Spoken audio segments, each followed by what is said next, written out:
রাত ১টার মধ্যে তীব্র ঝড়ের পূর্বাভাস দিয়েছে আবহাওয়া অফিস। দেশের সিলেট অঞ্চলের উপর দিয়ে ঘন্টায় সর্বোচ্চ ৬০ কিলোমিটার বেগে ঝড়ের সংখ্যা প্রকাশ করছে আবহাওয়া অধিদপ্তর। একই সঙ্গে বজ্রসহ বৃষ্টিও হতে পারে বলে ধারণা করা হচ্ছে। ৫ মে রোববার রাত ১টা পর্যন্ত দেশের অভ্যন্তরীণ নদী বন্দরগুলোর জন্য দেওয়া এক পূর্বাভাসে এসব তথ্য জানানো হয়। বিজ্ঞপ্তিতে বলা হয়েছে, সিলেট অঞ্চলের উপর দিয়ে পশ্চিম অথবা উত্তর পশ্চিম দিক থেকে ঘন্টায় ৪৫ থেকে ৬০ কিলোমিটার বেগে অস্থায়ীভাবে ঝড়ো হাওয়া বয়ে যেতে পারে। এ সময় বৃষ্টি অথবা বজ্রসহ বৃষ্টি হতে পারে। এসব এলাকার নদীবন্দরগুলোকে ১ নম্বর হুঁশিয়ারি সংকেত দেখাতে বলা হয়েছে। এদিকে আবহাওয়ার ২৪ ঘন্টার পূর্বাভাসে দেশের ৭টি বিভাগের উপর দিয়ে ঝড়ো হাওয়ার সঙ্গে বজ্রসহ বৃষ্টি হতে পারে বলে জানানো হয়েছে। সেই সঙ্গে কোথাও কোথাও হতে পারে শিলাবৃষ্টিও।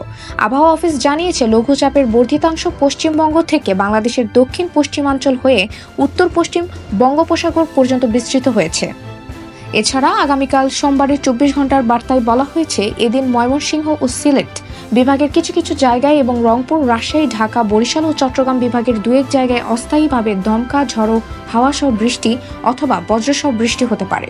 সেই সঙ্গে কোথাও কোথাও বিক্ষিপ্তভাবে শিলাবৃষ্টিও হতে পারে। এছাড়া দেশের অন্যত্র অস্থায়ীভাবে আংশিক মেঘলা আকাশসহ আবহাওয়া প্রধানত শুষ্ক থাকতে পারে।